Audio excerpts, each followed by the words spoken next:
Everybody, and welcome to The Breakdown with your not-so-humble talking hairdo, Ben. Good to see everybody here today. We're coming to you live from the Neon Parrot Studios at the Majestic Coffee Shop in downtown Abilene, Texas. As Trav would say, the storybook capital of America. I'd like to thank my technical producer extraordinaire, Sam Wolf, for making all this happen, making me look good, and helping produce a great show every week. And before we get into it, before this episode of The Breakdown, we had the Travy Wavy with, is he a doctor? Neil Santana? Professor Neil Santana from ACU. You never know. A lot of those guys have doctor in front of their names. I don't know. He seems like he might be one of those. Anyways, great show there. And we've been away for a couple of weeks here at the Breakdown, just scheduling issues, some things like that. But we're back and better than ever. We're going to have Big Frank on today because Big Frank pretty much makes the show every week. Big Frank was in Cincinnati last weekend for the Bears-Bengals game, which they won. And we're going to get into that and see. I'm interested to see how the Cincinnati fans treated our boy Big Frank and crew. The Raiders suck. I said that all year last year, too. Isn't that funny? The Raiders suck again. I don't even know what our record is right now, but I'm gonna get into a little bit of that in a minute. I've got NFL topics. I think one of the biggest stories for me is the Texas A&M Fighting Aggies are 9-0 for the first time. I don't even know, because when they were 8-0, it was 1994 was the first time they were 8-0. And I know the last time that they beat the LSU Tigers in Baton Rouge under the lights was in like 1947. So that happened last weekend. The Aggies beat the brakes off of the LSU Tigers, and then they fired the coach like right after. And that's just beautiful. Talk about overrated. But, you know, our buddy Blake, the resident Aggie Viking of the Breakdown, whom you haven't seen in some time, but before the game started, he's like, all we have to do is hit them in the mouth early, and their fans will leave if we get up on them. He's like, they're fair weather fans. If they're not winning, they leave. And sure enough, by halftime, they would show the stands, and it was almost empty. Crazy. He was right about that. But way to go, Aggies. They are now number 3 in the nation, with Ohio State at number 1, and maybe it's Indiana at number 2. And we're going to see how all that shakes up come playoff time. Before I get into sports too much today, I've got my Wall Street Journal. So we're going to, my favorite things. This one has an entire section of, let's see here, 1, 2, 3, 4, 5, like 6 front to back pages on artificial intelligence. It is the Journal report on artificial intelligence. And as you all may know, or if you're new to the show, I've been covering this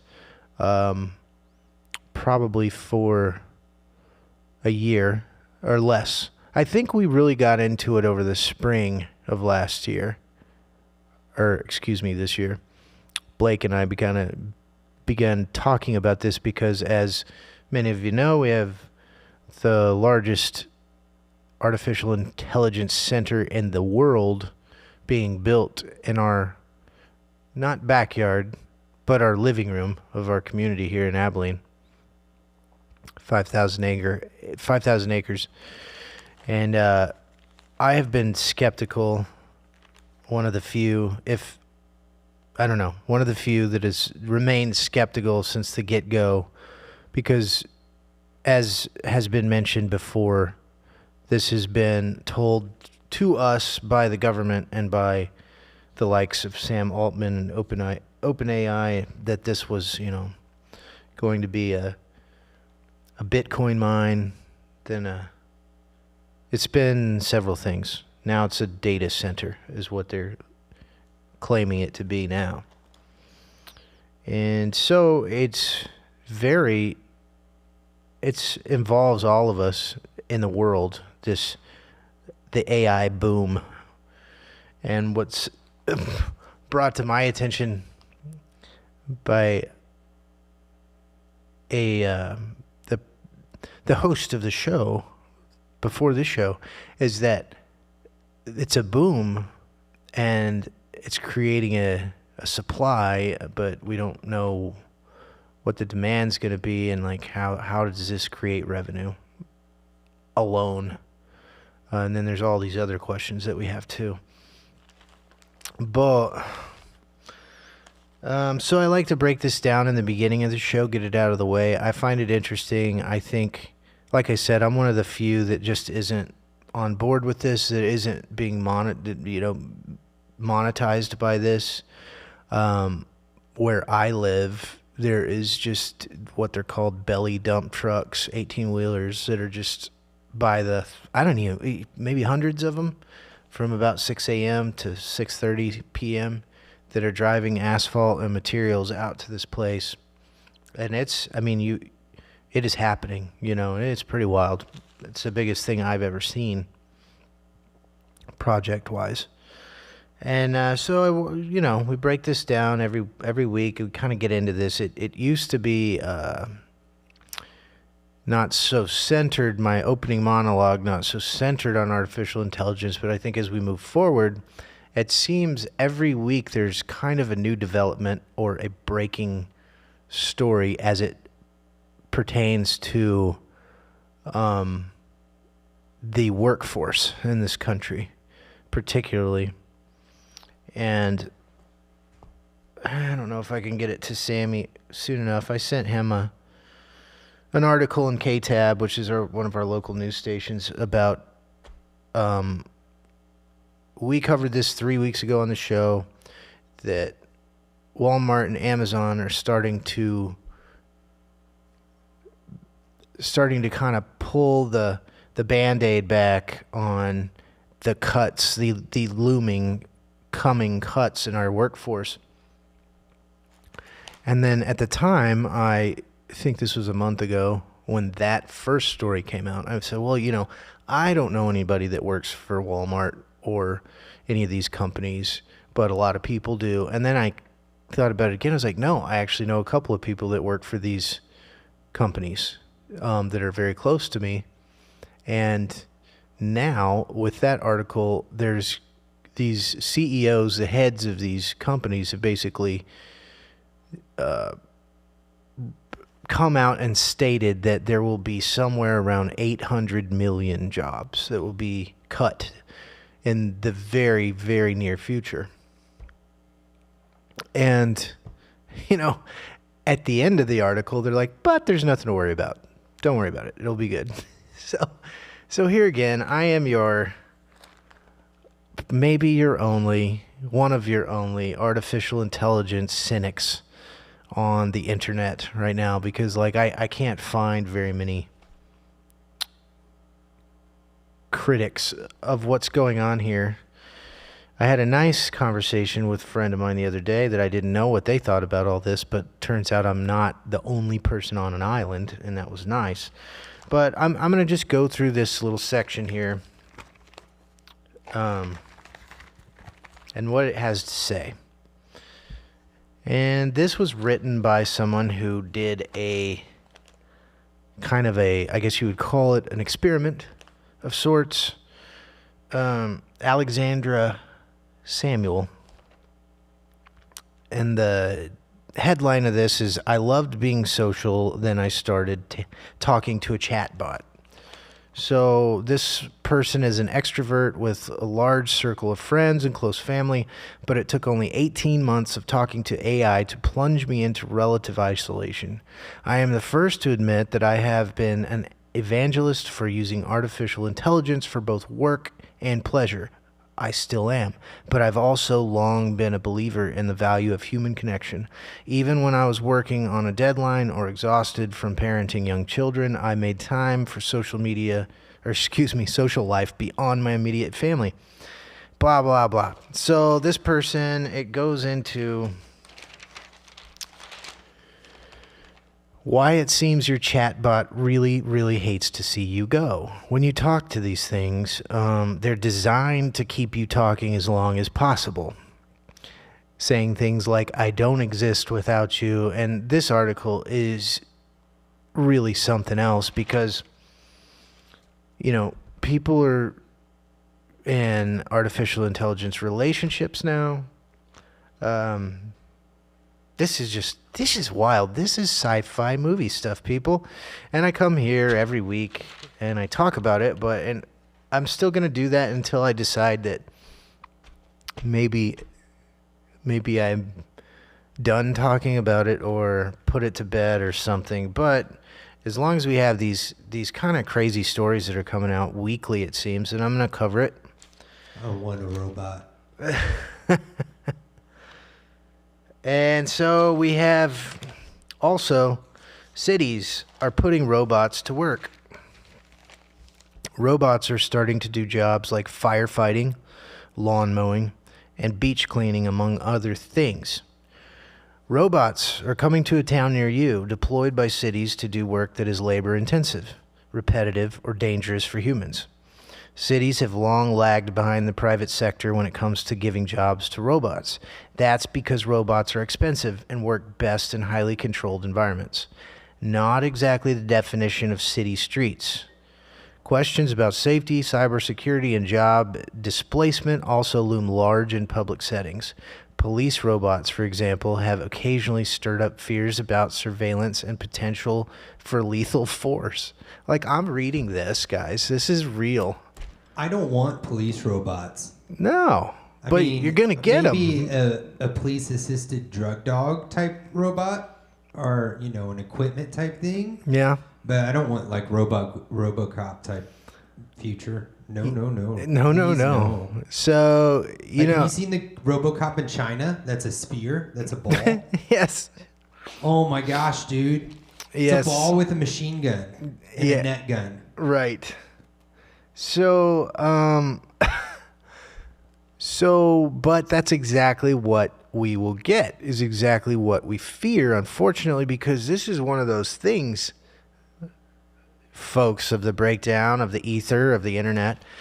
You can't put this toothpaste back in the tube once it's out. You can't. It's not going to stop. It's only going to... The things that a year ago you thought wouldn't be possible are happening now, and the things that you think are not possible will be happening in a year. And that's just it. Let's see here. Now, I'm going to get into this a little bit more, and then we're going to move into sports, for which I love so much, because it gets my mind off of all this crazy stuff. The downside of the chatbot friendship. And then we have, the funniest part is we have an artificial intelligent ad on the other side of this paper. Now your people can AI like they're meant to AI. Okay, this is on the robots taking over city jobs. In Detroit, Michigan has deployed a beach cleaning robot. Wait, is there a beach in Detroit? Or I guess you got the lakes over there. Okay. Detroit deployed a beach cleaning robot on Belle Isle, a popular island park in the Detroit River, to remove debris from sand and waterways while showcasing emerging technology to residents. The robot, which can clean up to 32,000 square feet of sand an hour, digs up the top layer and shakes it like a prospector panning for gold. Okay, so they've got that in place on some beaches in Michigan. And I wanted to... We got everything from lawn mowing, which I've seen some movies that would make you not want a robot lawnmower, but that's already here. I've seen them myself. Assessing public infrastructure. Irvine, California deployed 5 robots beginning in late August to conduct a comprehensive assessment of its public infrastructure. The project aimed at determining compliance with the Americans with Disabilities Act. Typically would have taken at least 2 city staff members 4 years to complete, but will be finished in under 6 months with the robots. So there you go, folks. Is that progress? I'm not looking forward to an increase in the efficiency of bureaucracy because we have AI policing ourselves now. Some of it may be like, okay, analyzing streets for ADA reasons. That does have a public safety kind of use. Sure. It makes sense. And you're saving money in the long run, I would think, versus paying people to do that. But I don't know, man. Yeah, toothpaste doesn't go back in the tube. I feel like it's going to be a useful tool, but it's going to get misused. Absolutely. And we're going to have to make rules and watch for the people that are misusing it. But it's such a tool that it's not like a somebody misusing a gun where you, oh, I hear it. Somebody's shooting a gun. It happens in the background and it can invade other people's things. In the shadows. In the shadows. And most of us aren't able to understand exactly how it works. And just that invokes a lot of, we need a even more trustworthy, I feel like, police force now or some kind of entity that is looking at these cyber things and scrutinizing them. Right. Policing them. Yeah, I guess I bet they'll have a robot to police the other robots pretty soon. You'll get to trust that. Maybe we have, maybe part of the discussion is data rights. Yeah. And, things of that nature. Yep. And that's going to be very interesting. And that will be out of our hands, I'm sure. So we're still Americans, so we still have some say, supposedly. Yeah. As long as they don't, take the election box away from us. Yeah. But honestly, like, the politicians we have to choose from, like, we need to get good people into doing politics. And how do we do that? How do we convince good people or like get good people to go into the swamp that has been labeled that way, but it was labeled that by Mr. Gator himself. Yeah, I think what happens there is I think a lot of these people start out well-intentioned, and on their way up the ladder, they become corrupt. And those are the ones that because there's start out decent. Much money. Yeah, money. So much power. So much influence. The ladies, all the things. Oh, that's the other article I read about is the tech bros are being targeted by the Chinese and Russian femme fatale sexy spies. Oh, I've seen that. As I call them. Yeah, I saw an article about that. The trained sex extractors, or I don't know if I can say that word actually. Whoops. Sorry. Probably. I would imagine so. That use their feminine wiles to extract data from the tech bros. Oh, yeah. Hey, China, I have lots of secrets. Yeah, right. Sammy has lots of information. And, the Sam guy with the AI, yeah, we're buddies. Yeah. All Sams. All Sams. Connected. They are connected. So he's got the info if you've got the ladies. Tons of it. Russia. I'm susceptible to blondes. Please don't send any my way. It's funny. So the last bit of this stuff, there's just so much. And this one says, "Here come the robot swarms." So, and like, this is not satire, folks. Machines acting collectively can accomplish tasks that are difficult for individual robots. So we're going from individual robots to let's figure out how to make them work together to move really heavy things. And it's just wild. So we open a skeet shooting range, but we market it as a train yourself for the upcoming AI swarm. Yeah, I like that. It's kind of what the Ukrainians are pretty good shotgun blasters. How are companies using AI? Survey. Okay, I'm going to skip that one because it's a little boring. This one,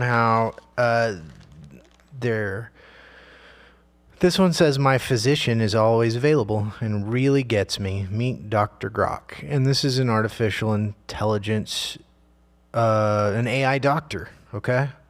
My human doctors rarely have time to talk for long or see the big picture. Chatbots are different. So, executives are being let go because AI is better at determining strategy, apparently.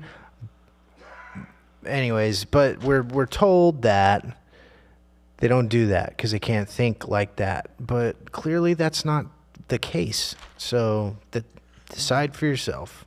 They base their stuff, I think, off what you input into it.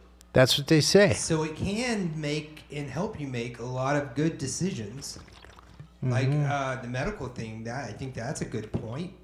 I mean, the last time I went to a doctor's office, I felt like he was so rushed to see all the old people that were in because of the flu season that I didn't really get the time to really get the attention that. Right. But if you had a medical AI that you're checking in on and it's able to just, there's a lot of things that just are missed because you miss the symptoms or you just write them off as, oh, that's just, whereas AI may be able to catch that or better.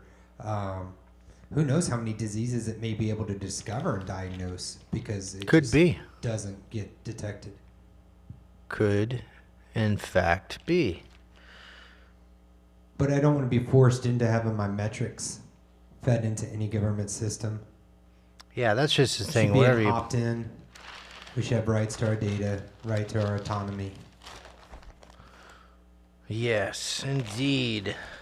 Okay, so there's some other pieces in here that are interesting, but for the show's sake, we're gonna bring it up a little bit into the world of sports. But yeah, so that's kind of your update on what's going on with all this stuff and who it's going to affect, and we will see how we are going to help all these people that are about to be out of a job, because I don't think they're just going to have some new career field to just hop right into. That's 1 billion people that they're just openly talking about. So we shall see. Okay, so football. We talked about the Aggies. That's incredible. The Texas Tech Red Raiders are killing it.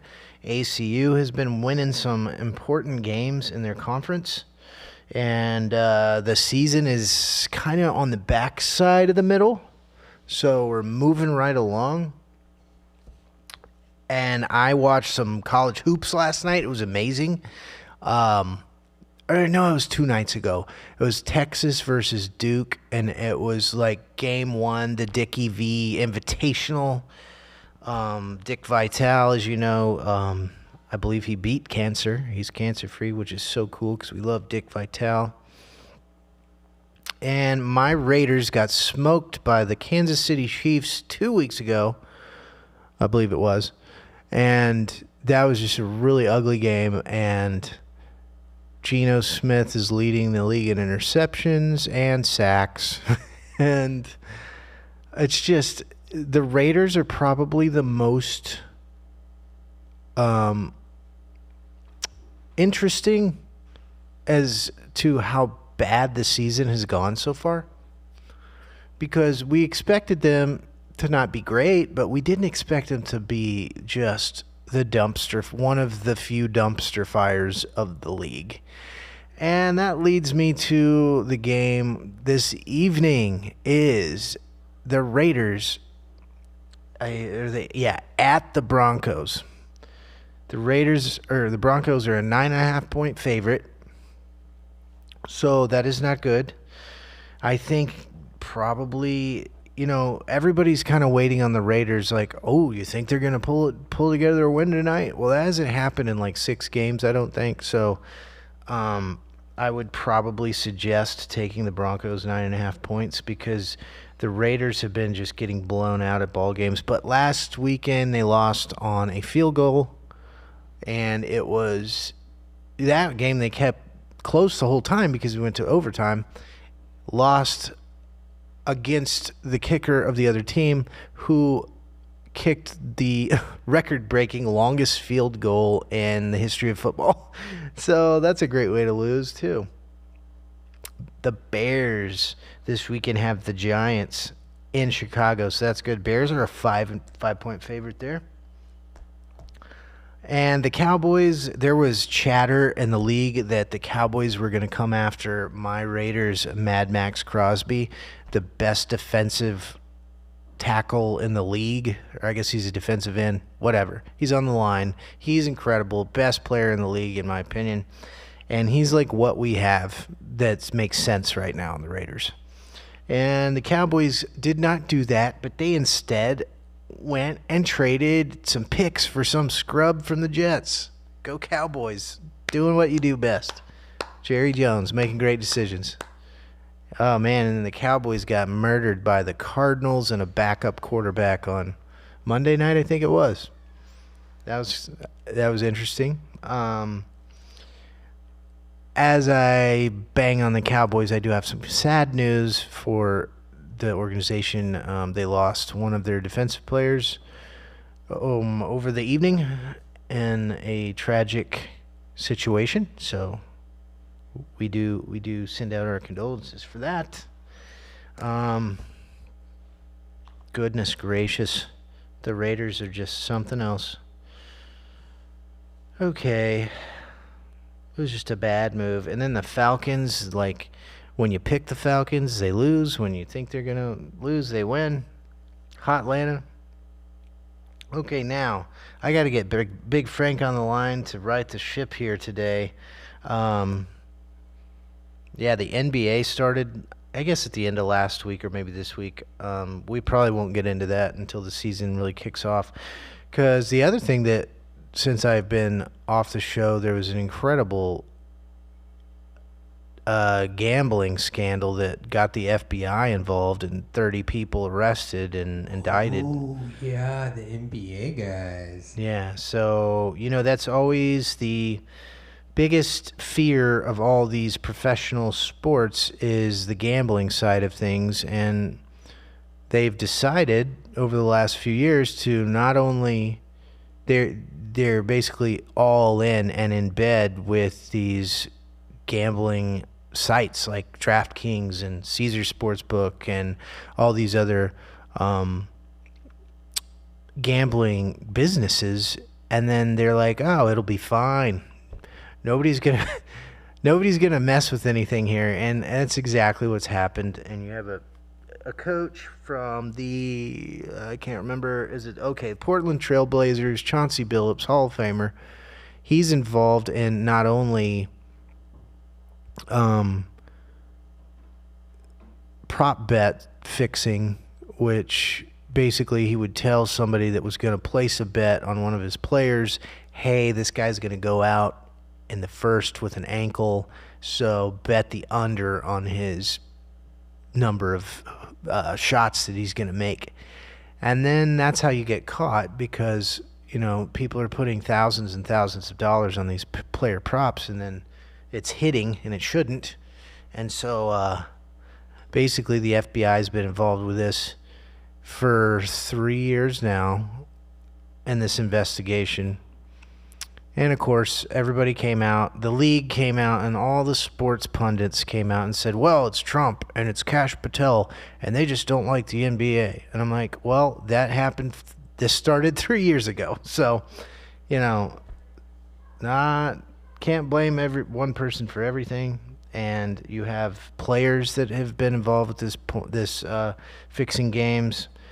And gambling is as old as time, and cheating and fixing sport is as old as the days of the Roman Colosseum. So it happens. It has happened. But the difference now is these professional leagues can't say that they've done all that they can to make sure the integrity of their game is safe, because now they are literally in partnership with legalized gambling. So, yeah. This is really kind of a downer of a show today, but hey, it is what it is. That's where we're at. And we've got an MMA. The FBI is investigating an MMA fight for something that looks squirrely. So at least people are keeping an eye on this stuff. But you never know where this is all gonna go as it pertains to our sports. Okay, I'm gonna get my man Big Frank on the hotline and see what he has to say. We want to know how his trip went. Hello. Hey, Big Frank, how you doing, bud? What's going on, Ben? How are you? Oh, I'm doing pretty fantastic today. I'm ready for some watch my Raiders get smoked tonight on national television. 9.5 point underdogs. Yeah. Today, right? Yeah, it'll probably go to like 11 before tonight. Yeah, I hear you. Yeah, that's. I'm surprised they didn't make any moves before the trade deadline too. I thought for sure they might want to try to get some draft picks. Yeah, for the future. So, but that did not happen. So no, it didn't. But so you got to walk us through your trip to Cincinnati. We want to know how the home fans were. It was very very nice. They were very friendly. I haven't been to too many. We started this a few years ago where we tried to go to an opposing, stadium, and Philadelphia was the one that was our first one we went. We didn't take the truck because, we just went because my son's company's based out of there, and, they're sports fans, and those fans are brutal. I mean, they're just absolutely brutal. Went to Green Bay, very, very friendly. And Cincinnati, almost like the same thing, just super, super friendly people. The stadium is it's right in the heart of their downtown area. Oh. And they're one where the baseball stadium is a couple blocks away, and then the football stadium is like a couple blocks away. And it's just kind of a couple blocks away from the heart of the downtown area in there. And, being close proximity, it was less than 5 hours from my front door we stayed at the Westin downtown Cincy, and then it was just a short walk to where I had to park the truck and then, to go tailgate. But I say there was 50% Bears fans there in the stadium. Oh, yeah, there definitely was. It sounded like they travel good, and it wasn't that far away. We seen a ton of people on the road. We left early Saturday morning, to get there, and then, found a couple bars to hang out. And watch the college games. I know I sent you a picture of the Pope was there. Oh yeah. And, oh yeah, we're getting Sammy to pull that up right now. Yeah, that was a classic. Again, a lot of Bears fans out on Saturday night, and yeah, I mean we tailgated with them. Like I say, really good fan base. They appreciate the truck. It really is a nice little tailgate vehicle that we got going, and we get a ton of compliments on it, and everybody just comes on over and has a good time. And and parties with it. So I was very pleased. It wasn't like, you're on pins and needles when you go over there because you don't want to say anything to piss them off, and Right. stuff like that. But, I mean, we cheer, but we're not. I mean, I can see how these drunk idiots get in fights all the time because they sit there, start yelling and swearing and screaming, and Right. someone else is drunk, and then you wind up getting into it. But Right. it was an entertaining game, man. Oh, that was a great game. I tell you what, and this goes to show you, you never leave early. Okay, Right. Well, let me tell you this story. So it was back and forth game. All right, opening bat. You kind of knew it was going to be a high-scoring game. They score on the opening kickoff, and then it just goes back and forth. And in the second half, I think we came to play. So we're up by 2 scores, and they're driving, and they had a pick, and they ran it back. He didn't score, but then they called pass interference, which was bogus on Chase. I mean, the call. I mean, I know it's you get a lot of the homers going, oh, there was a bullcrap call. Even some of the announcers were saying it was kind of bullcrap. But like 2 plays later, our linebacker Edwards intercepts it, okay, and falls down, and then he runs in for the score. So, we're all, everybody's standing, we're cheering, we're saying, you're up 3 scores, and there was literally a little over 2 minutes left. Yeah.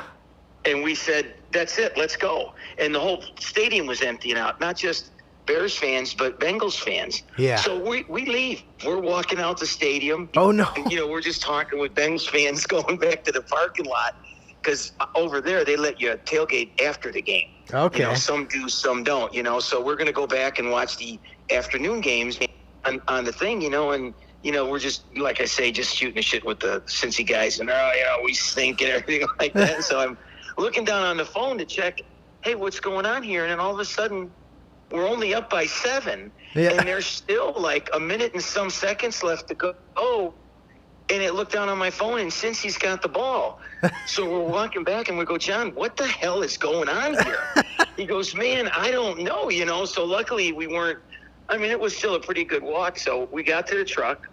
We fired up the satellite real quick. It doesn't take more than 5 or 10 minutes to get that thing loaded. And, we go to red zone because now I'm looking at it. We're down a point now. Yeah. And it's like, John, what the hell happened?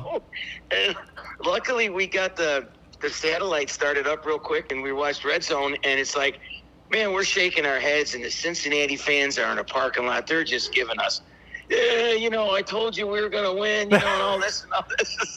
And then all of a sudden, we score. And they emptied out like crazy. Everybody shut down, and they got out of there. And we win. That's probably one of the craziest games I've ever seen, regardless whether it's a Bears game or anything. I've never seen anything change like that in the last 2 minutes with scores up like that. How we literally tried to give that game away. I don't understand how we won it. I really don't.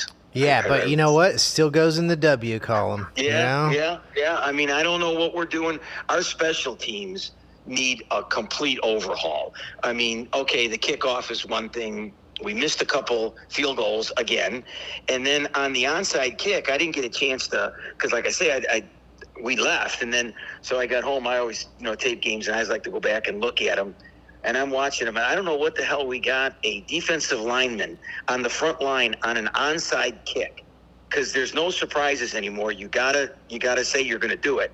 And why all of our hands team is not out there, and I guess the ball hit this guy in the foot, and that's how they scored. Yeah. It's like, what are you doing? I mean, Yeah, that's rough, man. And but you got the Giants are you got the Giants this weekend at home. Yeah, and that Scatterboo character is out, which is a tough running back, and we have hard trouble stopping the run. We should be able. Their pass defense is kind of lousy, from what I was reading. That we should be able to do pretty good against them. Weather Sunday down here, they're talking about. We've had some beautiful days, like in the high 60s, low 70s. Today's a little cool. It's into the 40s and 50s. There could be a possibility of snow on Sunday, they said, late afternoon. Oh, come on. Snow flurries already this time of year. So we'll see how it goes. But I'm hoping we take the momentum that we had for the last game, because our offense really is the first game. Everybody was talking. This is the first time the offense really carried themselves and caused us to win, instead of having the defense have a turnover, a block punt, made a field goal at the end of the game, to win it. So this was one where, even up until the end, they got less than a minute to go with no timeouts left, and we score a touchdown. So there's some good things to go off on that. So absolutely. Yeah. I think so you guys are going to tailgate this weekend, right? Oh yeah, we tailgate all the time. Okay, good deal. Good deal. Yeah. That's great. Well, I think that the Bears, I think you guys got this. You 5-point favorites, and Jackson Dart, he had that kind of like burst in the beginning, but it's just like every time, and this is what we can hope, is that he has some off days and things like that, because the Giants can come out and play, or they can. Yeah, well, their defense is tough. Their defensive line is tough. Their DBs aren't that great. So, like I say, you could pass on them, but he doesn't have any of his receivers. I think his number one guy, that Malik Neighbors, who was a high draft pick, I think he's still out, if I'm not mistaken. Yes, so I they don't believe really so. Yeah, so he doesn't really have anybody to throw through, and a young kid. I think you can, you can kind of rattle them. So, because after this week, our schedule gets a little bit more tougher. Yeah. There's not many. We got Minnesota away, and then I think we come home against the Steelers, which is not going to be easy. And then, we got Cleveland somewhere in there at home. But then after that, it's Green Bay twice within 3 weeks. Then we got to go to play the 49ers, and then we come back home to end the season against the Lions. So, it's not going to get any easier. So you got to kind of stack the victories up when you can. So this, looks like a good one, but Absolutely. yeah, I'll tell you though, the NFL this year, I don't know what you think about that, Ben, but there's so much unpredictable. I mean, anybody can beat anybody, it seems like, in any given day. I mean, the Packers last week blowing it to the Panthers. Oh yeah, and it's just killing gamblers. This year has been awful. Oh God, yes. Because you just don't know. It's like another team that I kind of liked in the beginning of the year, the Falcons. Like, I don't know who they're going to be from week to week. You know what I mean? I know, and now there's talk. I'm reading that they're not sold on this Penix dude anymore, and because he's been turning it over, and it's just like there's really no. Really gimmies anymore, it seems like. It's like, holy cow, it's, And it's made for some a lot of fun viewing experiences. I've just had so much fun every weekend just going back and forth the Nobody games. really wants to see a blowout, you know what I'm saying? Exactly. Even though you're going to have one, like the Monday night game was kind of pathetic with the Commanders getting just blown out. Yeah. And that one's no fun. You're not going to, stick around and watch that one. Right. But the most of the times they've been pretty competitive, so it makes it good and interesting to keep watching it. So absolutely. What do you think about? I guess they put the Kyler Murray situation. He appears to be maybe on the big time hot seat here. Yeah, that's kind of like they're using the injury excuse there for like a soft benching. If that guy was tearing it up with a foot, let's bring him back. But I was listening to a few of the sports guys this morning, and they were pretty much saying that, I doubt if he'll be back next year. They're probably going to want to go in a different direction. And, for right now, Jacoby Brissett seems to be handling it pretty good. Man, he had a good game the other night. Yeah, he's had a couple good games really, in a row that they've had. So, I think his numbers are kind of dim there. I don't know if he's really coming back, but you know what? In this league, everybody's going to be looking for quarterbacks next year. Yeah, and just hope somebody doesn't, do a deal with him like they did with Geno Smith, thinking he's going to be, the next Tom Brady the next year. Like correct. And this guy is so small. He's such a short guy. Yeah. And that's one of the issues I think that you have with him, the quarterback. It's hard to see over those D linemen and everything like that. Exactly. You know, there was talk too. I was reading about it, and I kind of forgot this. He was a phenomenal baseball player too. Yes. And there's talk about, well, he might want to try to switch his career again to go back to baseball, because apparently he was a pretty good power hitter. And That would be interesting. And it was an outfielder, and if he's not going to get much, interest, as for a starting job or something like that, that he might want to switch gears and go to baseball. Huh. So that was kind of interesting just to read about that. Yeah. How about, did you watch Game 7 of the World Series or anything like that? Yeah, I did. It was, it was on. It was during football or something like that, so it kind of held your interest on it. So, right. Actually, we were in Cincinnati, as a matter of fact. That's right, Saturday the college night. games. Yeah, the college games were on, and they were kind of so-so. There wasn't really anything really great that was like a close one that was going to come down to it. So after the good one, when there was a game on at 3:00, I forget which one that was, but then we switched on over and we were able to watch the rest of the World Series, in there, which was another classic. Oh yeah. I mean, even if you're not a big baseball fan, if you're a sports fan, you gotta tune it in, and apparently everybody else did, because I think it was the most watched Game 7 in like 25 years or something like that. Yeah, I think they said since 1999. Yeah. That's the biggest rating that they've gotten. So, baseball's doing some good things. Yeah. And I'm excited for that. Now, what I'm real excited for is we were real nervous because, my daughter's a freshman at Texas A&M this year. Yes. We were all real nervous going into Death Valley at LSU and then just whooping their ass. Mm-hmm. And you're a Texas Tech guy, aren't you? Yeah, so I'm a Texas Tech guy, but she's at Texas A&M, so I'm, I'm definitely rooting big time for her school, Absolutely. And they look tough, man. Yeah, and this weekend is Missouri at 2:30 Saturday. Is A&M at Missouri, and A&M is a bit of a favorite, but these SEC games, you don't know what's going to happen. So we're nervous all the time, but hopefully we can take that one into the victory. Because the first rankings came out the other day, and they're number 2. Number 3. Yeah. Oh, they're number 3? I thought they were 2. It could be 2 now. I might have missed it. It could be, because I know we got Ohio State at 1, and then it might be them at 2.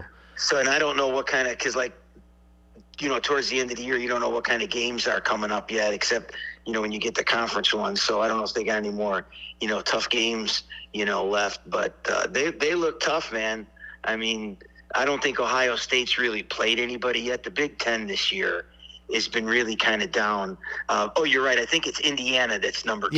Yeah, Indiana number 2. That's right. Correct, yeah. And other than Indiana and Ohio State, there's really nobody else in the Big Ten. Penn State, Michigan, I mean, all of them really stink. Right. So I don't think Ohio State's been really tested, but because they're undefeated, I think obviously you gotta go number 1. But it's like, if they play a tough team, yeah. I mean, you never know if you're not used to playing those tougher games during the year, and then all of a sudden, you got to go up, especially when it's one and done, in the playoff. It's like, here we go. So it'd be interesting to see how that plays out towards the end of the year. But man, you gotta love it. Everything's in full bloom now. Oh yeah, it's so awesome. All kinds of sports going on. And then the college hoops, college basketball just started. It was on Tuesday night, and there was not really anything on, and it was Texas versus Duke, and I just watched the first half, just enjoying it. It was just kind of fun to watch. Absolutely, absolutely. Our Bulls this year are off to a hot start. Oh yes, they are. 6-1.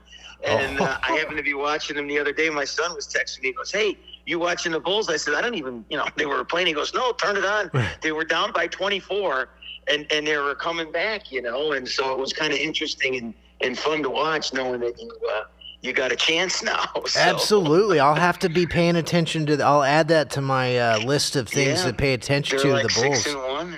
And I was watching a little bit of that Lakers-Spurs game last night. It was on. Yeah, I caught some of that.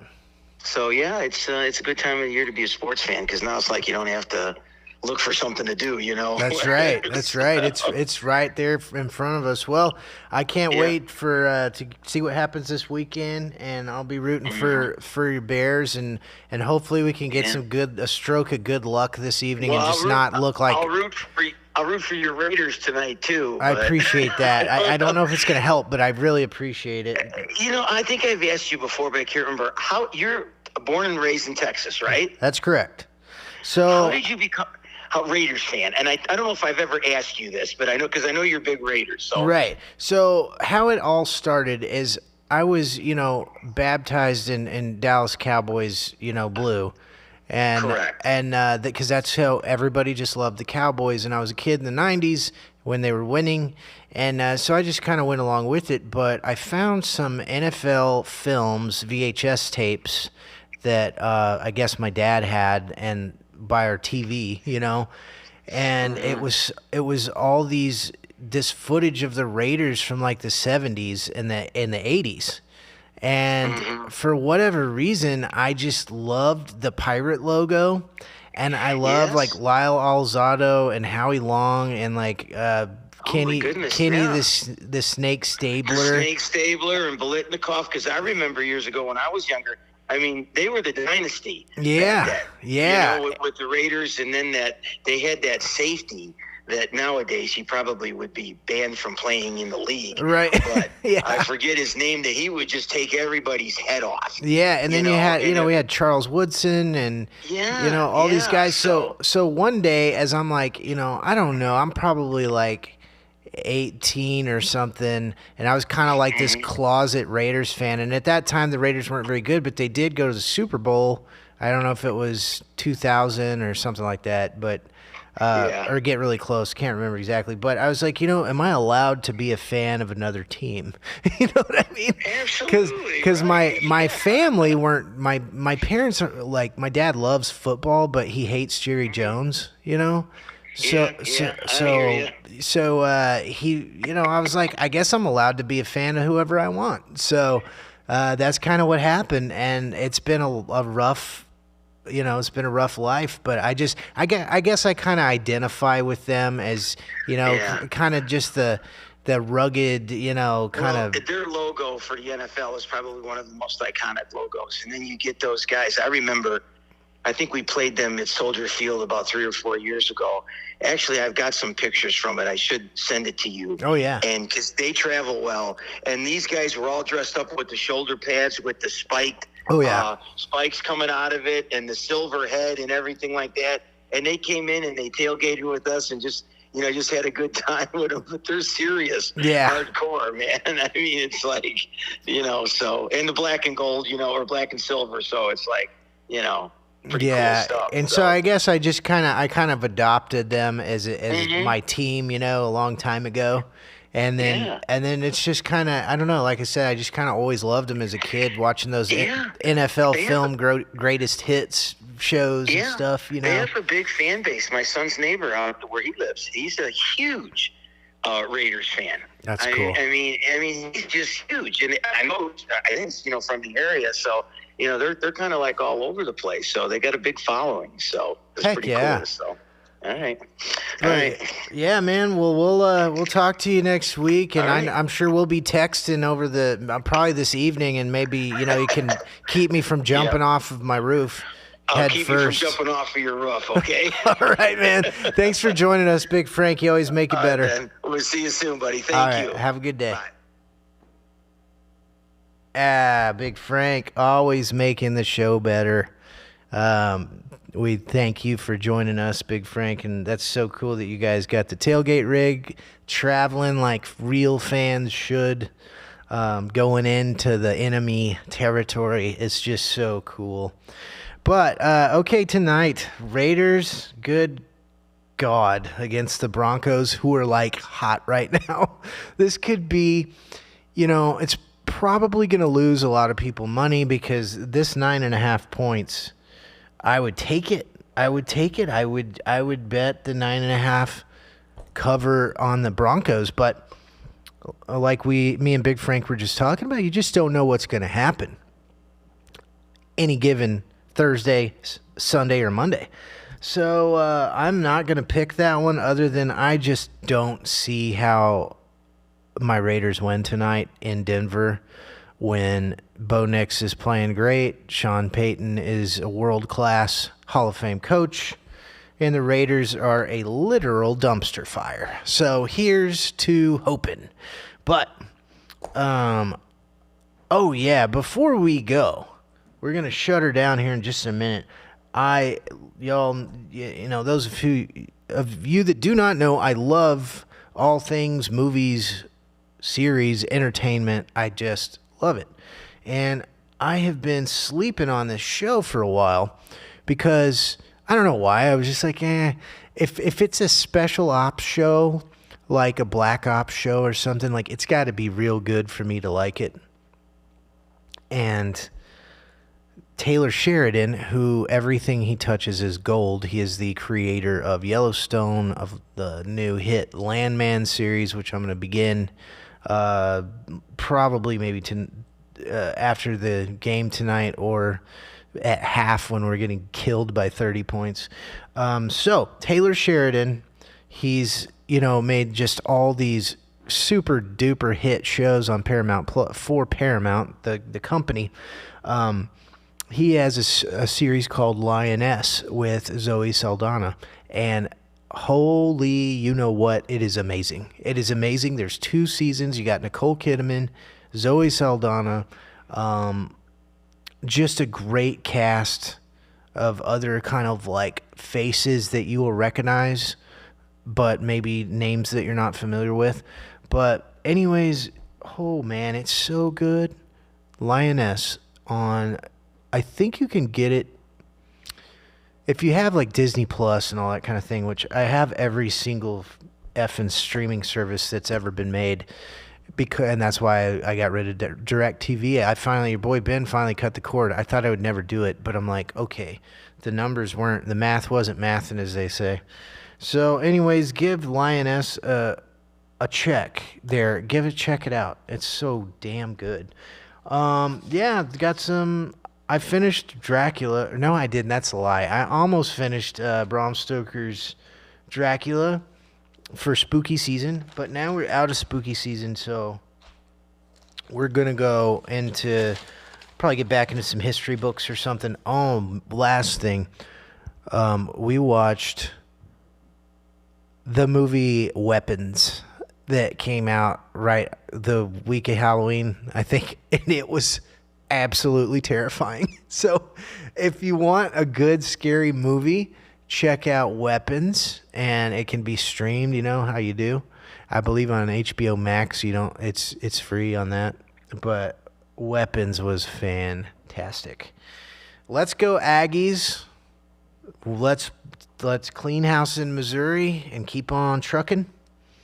And I would like to close up shop by telling my technical producer extraordinaire, a.k.a. Sam, a.k.a. Sammy, also known as Jamie from Joe Rogan Podcast, because he helps me with the show.